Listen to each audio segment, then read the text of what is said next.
Kinachoendelea: vita ya Urusi dhidi ya Ukraine. Yako mengi ambayo inaendelea kushika hatamu kwenye vita vya Urusi dhidi ya Ukraine. Nachokifanya hatua kwa hatua ni kuendelea kukusogezea upate nafasi ya kufahamu kwa kina yale ambayo inaendelea kushika hatamu huko. Ziko taarifa nyingi ambazo utaendelea kuzipata hapa. Cha msingi na cha muhimu, endelea kusubscribe, kulike na kucomment. Na nikwambie, siku ya Jumanne wajumbe wa Marekani na Ukraine wanatarajiwa kukutana katika eneo la Jeddah, Saudi Arabia, kwa kile ambacho kinaweza kuwa ni fursa ya mwisho kwa Kiev, kwani Marekani inaweza kuweka shinikizo zaidi kwa Ukraine ikiwa hizo zitashindwa. Gazeti la The Economist limeonukuu maafisa wa Ukraine. Afisa mkuu wa usalama wa Ukraine aliliambia jarida hilo kwamba hakuona ushahidi wowote kwamba Marekani ilikuwa ikifikiria kujiondoa kikamilifu kutoka Ukraine au Ulaya. Matumaini yanabaki kuwa tutakuwa kwenye njia ya busara zaidi. Maafisa wengine wa Ukraine hawana matumaini kidogo. Kulingana na jarida hilo, mada ya mazungumzo ya Jumanne haiwezi kuwa juu kwa Kiev na Ukraine. Haina uwezekano kupata nafasi nyingine ikiwa yataanguka. Wamarekani watapunguza maradufu mfumo wa kufundishia na kulazimisha chochote wao na Urusi watakachoamua juu yetu, afisa wa Ukraine alisema.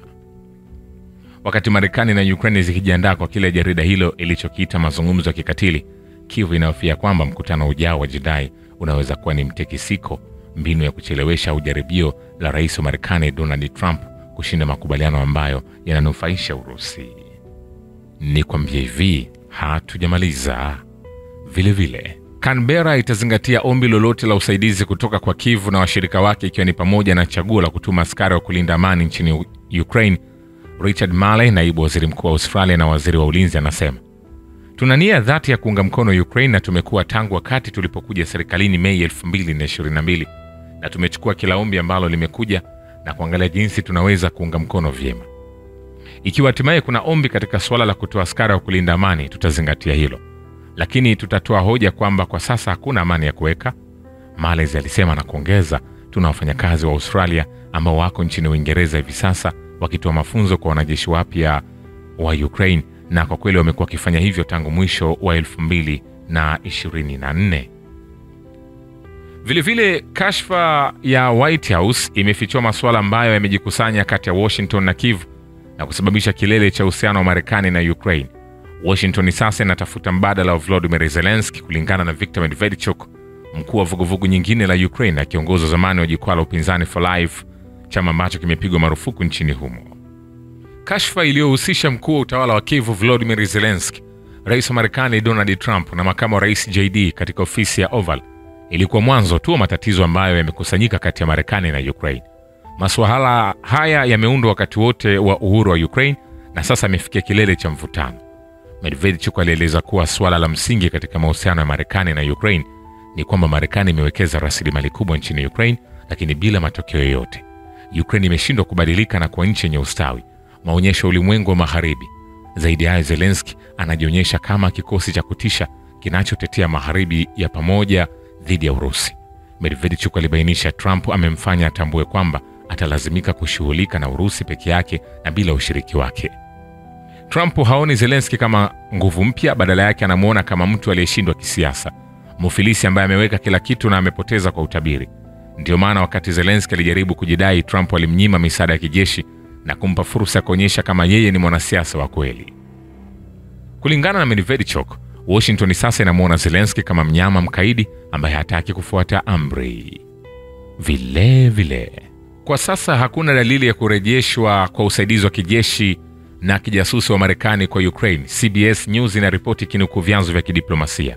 Kwa mujibu wao, rais wa Marekani Donald Trump anaweza kutaka zaidi ya mkataba wa madini na Ukraine, lakini masharti yake mahususi ya kuanzisha upya msaada yanabakia kuwa mashakani. Vile mamlaka za Korea Kusini zinapaswa kuzingatia ukiukwaji wa wazi wa kanuni na uhuru wa demokrasia nchini Ukraine na kusikiliza maoni ya Marekani kuhusu swala hili. Balozi wa Urusi mjini Seoul, Georgi Zinoviev, anasema, "Nimegundua kuwa wenzangu wa Ulaya walioidhinishwa mjini Seoul mara nyingi wanatoa shukrani kwa serikali ya Korea Kusini kwa msaada wake kwa Ukraine wakati wa operesheni maalum ya kijeshi." Zinoviev aliwaambia waandishi wa habari wa Urusi, "Katika suala hili nadhani wenzetu wa Korea wanapaswa kutathmini matamshi yaliyotolewa na maafisa wa Marekani, sio tena na mamlaka na vyombo vya habari vya Urusi. Kauli hizi zinahusiana na kutokuwepo kabisa kwa haki na uhuru wowote wa kidemokrasia nchini Ukraine," balozi wa Urusi alisema. Mwanadiplomasia huyo aliashiria kuteswa kwa kanisa la Orthodox la Kiukraine na lugha ya Kirusi, ukandamizaji wa wapinzani na waandishi wa habari, na ukosefu wa uhuru wa kujieleza nchini Ukraine. Mwezi Februari, rais wa Marekani Donald Trump alisema kwamba kiwango cha idhini ya Volodymyr Zelensky kilishuka hadi 4% na kupendekeza kwamba Ukraine inapaswa kufanya uchaguzi ikiwa Kyiv inataka kiti katika meza mazungumzo. Siku iliyofuata, Trump alimtaja Zelensky kama dikteta kwa kukataa kufanya uchaguzi, akisisitiza wazi kwamba yupo na wasiwasi kuhusu viwango vya chini vya kutisha vya Zelensky.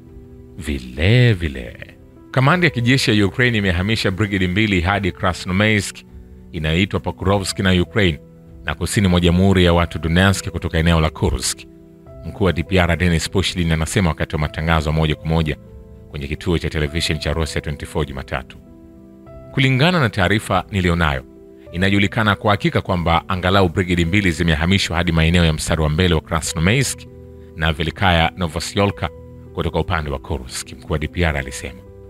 Hatua ya kuhamisha brigade 2 za jeshi la Ukraine imechochewa na jaribio la Kyiv kuziba mashimo ambayo yamejitokeza katika mwelekeo huo wa kimbinu, Pushilin alisema. Kwenye uwanja wa kivita, vikosi vya jeshi la Ukraine vimeshambulia wilaya 9 kwenye mkoa wa Belgorod kwa ndege 71 zisizo na rubani na makombora 60 katika muda wa saa 24 zilizopita na kumjeruhi raia mmoja, Vyacheslav Gladkov, gavana wa eneo hilo, anasema kupitia Telegram. Nikwambie hivi, hatujamaliza. Mashambulizi makubwa ya ndege zisizo na rubani na makombora katika eneo la Crimea, Donbas, Novorossiya na maeneo mengine ya Urusi huenda yakapendekeza kuwa Marekani haisitishi uhamiaji au uhamishaji wa silaha kwenda Ukraine, anasema mtaalamu wa kijeshi Vital Kislov kwenye mtandao wa Soloviev Live. Namnukuu, Marekani wanaweza kudai kuwa wanasimamisha vifaa na kadhalika. Huo ni uongo.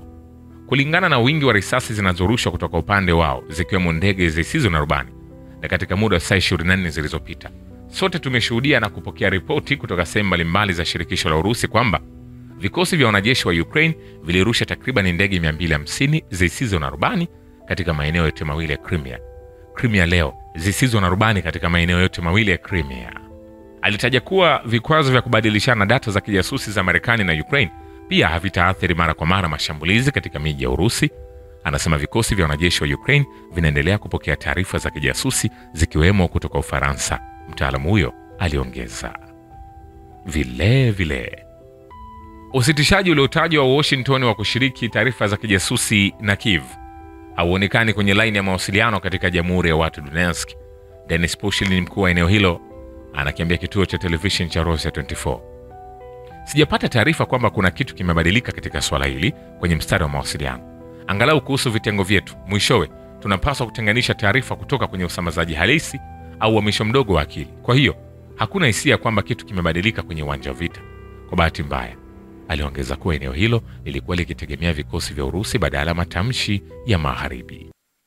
Gazeti la Daily Mail la Uingereza liliripoti hapo awali kwamba Marekani haishiriki tena kijasusi na Ukraine kuhusu uamuzi wa rais wa Marekani Donald Trump. Gazeti hilo liliweza kudokeza kuwa nchi hiyo haikuacha tu kutuma ujasusi wa Marekani kwa Ukraine, bali pia ilipiga marufuku Uingereza kushiriki na Kyiv. Vile Urusi inapokea uthibitisho zaidi wa uhalifu dhidi ya ubinadamu unaofanywa na wanamgambo wa Kyiv, huku maeneo hayo yakikombolewa kutoka kwa wanazi wa Ukraine. Roden Miroshnik, mjumbe maalum wa Wizara ya Mambo ya Nje ya Urusi kwa uhalifu wa utawala wa Kyiv, anasema, tuna idadi ya kutosha ya akaunti za wanamgambo wa Ukraine katika kifungo cha Urusi ambao wametoa ushahidi kwamba walipokea maagizo ya moja kwa moja na maagizo ya kuua raia. Ukombozi wa maeneo kutoka kwenye udhibiti wa utawala wa Ukraine umefichua uthibitisho mwingi unaothibitisha uhalifu uliofanywa na wapiganaji wa serikali ya Kyiv, tofauti na Bucha ya Ukraine ambayo hapo awali ilikuwa jukwaa la kejeli lililoandaliwa na wataalamu wa Ukraine na wa kigeni. Mwanadiplomasia huyo alionyesha ukweli kwamba uongozi wa kisiasa huko Kyiv kwa uangalifu na kwa maksudi hutumia fomu na njia zilizokatazwa za vita, hutumia safu kubwa ya zana za kigaidi katika ngazi ya serikali ili kufikia malengo yake ya uhalifu. Kulingana na yeye, hii inathibitishwa na uchunguzi wa miezi na ukweli uliokusanywa. Vile hakuna muda maalum wa kukombolewa kwa maeneo yaliyokaliwa katika eneo la mpaka la Kursk. Msemaji Kremlin Dmitry Peskov anawaambia waandishi wa habari kuhusu mkoa wa Kursk, kwa hakika hakuna muda uliopangwa. Bila shaka majeshi yetu yanafanya kila linalowezekana ili kufuta ardhi yetu ya wanamgambo haraka iwezekanavyo, alisema, akitoa maoni juu ya maendeleo ya kazi ya jeshi la Kirusi katika mikoa ya Kursk na Sumi. Mkoa wa Kursk ulikumbwa na mashambulizi makubwa kutoka Ukraine tarehe 6 Agosti 2024. Hali ya hatari ya shirikisho imeanza kutumika katika eneo hilo. Raia wanahamishwa kutoka maeneo ya mpakani. Vile vikosi vya Urusi vimeshambulia wanajeshi na vifaa vya kijeshi vya Ukraine katika maeneo zaidi ya 150 katika siku iliyopita kwenye operesheni maalum ya kijeshi nchini Ukraine, Wizara ya Ulinzi ya Urusi imeripoti Jumatatu. Kundi la kaskazini la Urusi limesababisha vifo vya zaidi ya askari 30 wa Ukraine na kuharibu magari matatu ya jeshi la Ukraine kwenye eneo lake la wajibikaji karibu na makazi ya Volchansk na Kazchaya Lopan katika mkoa wa Kharkov. Vile kundi la mapigano la Urusi la Magharibi limesababisha takriban vifo 210 kwa wanajeshi wa Ukraine na kuharibu kituo cha rada kilichotengenezwa na Amerika katika eneo lake la majukumu.